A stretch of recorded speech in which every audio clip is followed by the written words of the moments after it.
Hello, I'm Becky. I'm the second part of Plant Mad Sisters. Today I'm going to be doing some propagation, but first of all I'm going to tell you why I'm going to be starting. So I've been thinking about putting a shelf above my bed to have loads of hanging plants trailing down. It's such a classic look, but it's going to look so nice if I get it done right. What I've been wanting to do is just keep buying the same plants that I've already got. So I was about to buy another Brazil, I was going to buy another McCann's because they're just so pretty. But then I thought, hang on, why waste my money on plants I've already got? And I'm just going to propagate the ones that I've got. So I'm just going to do a quick little guide of how to propagate. I'm sure most of you already know how to do that because they're such simple plants. But for a lot of you that I know follow us, and you're just getting into the plants, just starting to, find your feet of which ones work best in your house. These plants are brilliant, and I'm going to show you how to easily look after them, how to be able to make more of them, which is exactly what we want, whether you want to keep them for yourself, whether you want to give them to friends or family. Let's get started. So I'm going to pick, which one shall I go for? I'm going to go for my neon pothos. So excuse the hanging plant. I have this hanging in the living room in a lovely hanger, but I don't actually know how to get it back out again, so I've just carried it up here like this. And as you can see, it's hanging so nicely. It's grown beautifully. I got this from the Junglist. They're amazing for plants. I definitely recommend going to see them. So let's have a go. I'll find a nice stem. Maybe get one from the back around here. Yeah, I'm gonna go for this one. So first of all, I'm just going to do a main cut along the back. The good thing about these plants is they grow back so quickly, so it's not like you're going to have a bold patch on it for ages. So we've got 1, 2, 3, 4, 5. Okay, I'm going to cut it here. When you do your propagations, make sure you've got clean, sterilised scissors, then it just keeps the plant nice and safe. You're not going to be spreading diseases to it. Right, what you're looking for on these, there's little tiny dots. These are called nodes, and what you want to be doing is you want to, this is where the roots are going to grow out of when you put them in water. You can propagate loads of different ways, but water is so easy. So first one is here. Give that a little snip. There we go. All right, and then we've got another one just here. Let's hold it up so you can see. There we go. Another one here. And they're cut like this. And then we've got another one here. Chop that one. This one I'm going to leave like that. So I've got 4. I always try and do maybe, 3 is quite a good number to have. 4 just in case they don't grow. Sometimes for whatever reason they don't grow roots. Maybe it just doesn't fancy it. So, and this one has got this is the one at the top one, so that's going to hopefully grow really nicely. So that's the first one. Now what I do is then I now put it all, so all 4 if they get roots, into a pot. Next one I will do my McCann's. Let's see, this one has, I got this at the same time from Junglist, and look, it's absolutely massive. And I'm going to chop it here. You see? Sorry, my multitasking is not the best, but I'm practicing. Pop that back down. So again, for these ones, the nodes are a lot smaller, quite hard to see sometimes, but you can actually feel them. They're sort of a bit spiky. So I'm going to chop the bottom part of the stem off because that's just wasted, flung across the floor. Then I'm going to do this one. Again, you can see here, nice little shape there. I'll get roots grown all out, and then from here we'll get another leaf shoot straight up. Brilliant. This a lot of different ways you can arrange your plants. I like to go over the top, and I like to put plants, like shove them all together, get them all growing as quickly as possible. And luckily my husband is on board for the bedroom shelf. I've already filled the living room up and the hallway. So as again, what I got 4 and an extra one now. I'm very excited about these and I really recommend them there. So they're the Philodendron macans. Moving on to my 2 newest plants that I've got, well, my 2 newest trailing plants. So I'm a bit nervous actually about chopping them up, but I think it's for the greater good, and it means I can buy plants that I don't have with my money rather than just buying the same ones again. Such a waste. Right, so let's have a look. This is the one I'm going to pick. Only reason is it's not fully in the soil. It's sort of just attached by one little root. So I think what's actually best is I'm just going to take the whole thing out and then we can just start again. Or maybe I'll leave one in just for luck. There we go, and I cut it there. Then I got 3 there, and that's going to make a lovely plant. So these ones again, they're so pretty.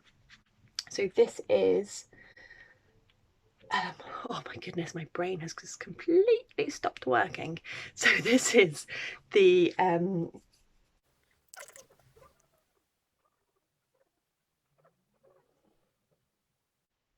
so this one is a silver pothos. So again, I don't know what you can see there. Oh, got a node here. So hopefully that will turn into a root. 1, then chop that off, 2, and then I've got this one here, so I'm just going to chop that a little bit smaller. There we go. So I've got 3 beautiful silver pothos leaves there, ready to propagate. Pop them in some water. So next up, we've got the Philodendron Brazil. This is a beautiful plant. Again, just look at the leaves. Look at that one there. It's so, so pretty. I mean, again, one of the really, really easy plants to look after. You know, just give it a bit of a water when it's dry and it will keep throwing leaves out for you, no matter what you do. Again, it's such a good first plant for anybody, really anyone. So let's have a look. So I've had some 2 new leaves. They're quite small at the moment. I'm hoping they get a bit bigger. But actually, this might be a good place to start. Yes, because for some whatever reason it decided it wasn't going to grow anything there. So if I chop it here, chop. There we go. So let's see what happens. So chop that. This one is going to be more of a wet stick, I think, because it's not got a leaf attached to it, but you never know, it might actually grow something. Chop the stem, chop. Chop that. So when you are doing your propagation, what you want to do is you just want to make sure you're cutting probably about 1 centimetre below the node. You can do a bit further down, it doesn't actually matter, as long as there's enough, well, as long as there's a node, it's going to get a root. Let's, oh, there we go, and then that's a rubbish. So I've got what people like to call a wet stick, which is basically just a node with no leaf. We've got the top leaf here, and then we've got 2 small ones. They're very small, but again, I'm just going to be propagating them for my own use, so I'm quite happy with that. Next thing I'm going to do is I'm going to show you how I put them in water. It's very simple. I've got 2 jars here. Now I'm going to do a bit of an experiment as well, because I have recently brought liquid gold leaf, which is supposed to be really good. I've been giving it to my plants for the past month, I think, so they've only sort of had 1 feed, some 2. But you can, it says on here that you can actually propagate in water with them. So I'm going to see whether we can. I thought, do a little competition. I'll put half of the plants in one, I'll put half of the plants in the other, one with the fertiliser in, one without, and we'll just see. Obviously I'll keep you updated on what happens. So first of all then, what I will do, I'll fill the one, so this one here, that doesn't have the fertilizer in. That's a nice full jar. And then, so I just need a tiny bit. So when you buy liquid gold leaf, it comes with this little pipette, which is so cute. Give it a shake. And it is going to be like 1-2 drops, not much at all. Right.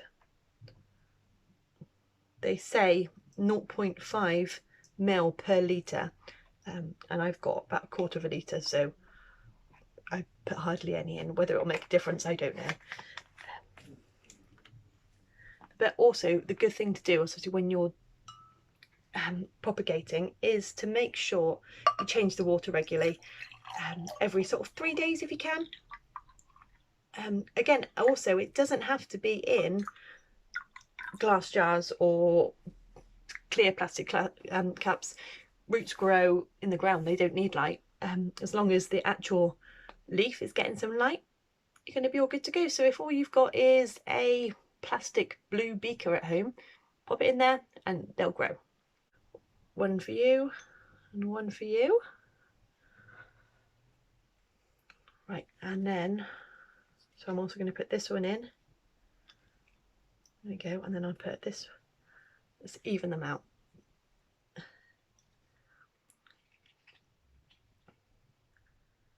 Oh, so I am very much looking forward to being able to get lots of plants. Again, just growing them from my own plants, it makes it feel a little bit more special.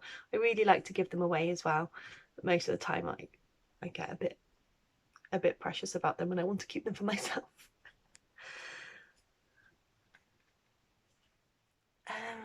Oh, and then we've got these ones, and I think that's, oh, hang on, got one hiding, 2 hiding.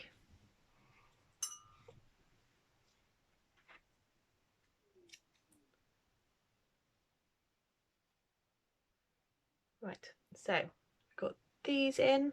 There's 2 hiding, I didn't see them.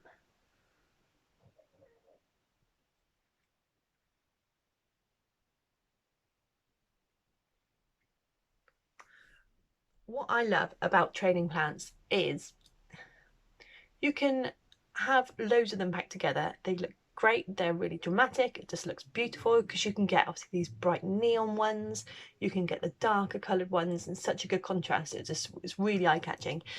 But you can also just, you don't even have to have a nice hanging basket, you can just have them sat on the side. I've got some that just sort of sit up on top of my wardrobe and they dangle down, or on top of kitchen units, they just hang down and they just make a space look so pretty.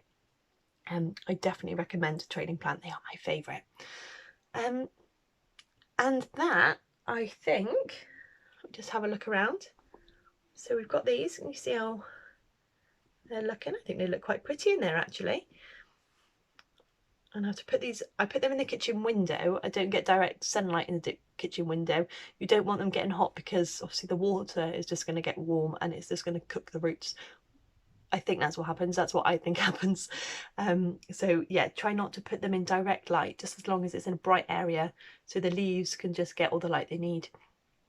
And they will be happy. Thank you so much for watching. I know I've babbled on quite a lot through this, but thank you. We really appreciate it, and we've got lots of exciting things coming up. We're going to be doing more videos, and we've got yeah, some exciting news and maybe hopefully a big competition coming up at some point. So yeah, keep watching, and thank you. Bye.